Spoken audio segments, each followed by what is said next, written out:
भगवान बुद्ध अक्सर अपने प्रिय शिष्यों को उपदेश देते समय कोई न कोई कथा अवश्य सुनाते ताकि उनके उपदेश सरलता से समझ सके। ऐसी एक कथा भगवान बुद्ध ने अपने शिष्यों को सुनाते हुए कहा। एक स्त्री थी, उसकी आंखें चली गई। पहले एक गई, फिर दूसरी। वह बहुत परेशान रहने लगी। पति अपनी अंधी पत्नी का बोझ कब तक उठाता, वह उससे अलग रहने लगा।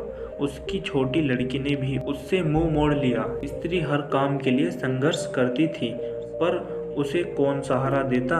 इसी हालत में उसकी एक पुरानी सहेली उसके पास आकर रहने लगी, लेकिन उसका व्यवहार बड़ा अजीब था।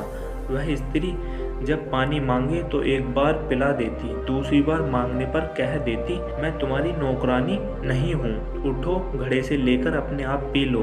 वह कपड़े मांगती तो एक बार दे देती, दूसरी बार मांगने पर कह देती, अलमारी में रखे हैं, जाओ अपने आप ले आओ।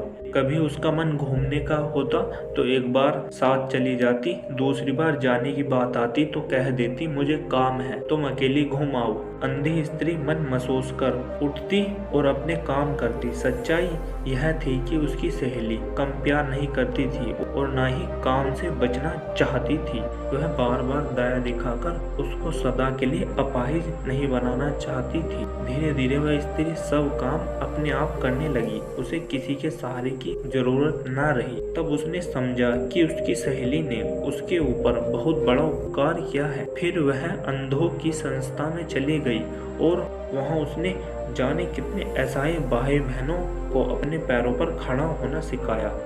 तो दोस्तों, हमारे जो माता पिता होते हैं वह उस औरत की सहेली की तरह होते हैं, जो हमें अपने पैरों पर खड़ा करने के लिए हमारे बुरे बनते हैं, हमें डांटते हैं, क्योंकि वह हमें अपाहिज नहीं बनाना चाहते। धन्यवाद।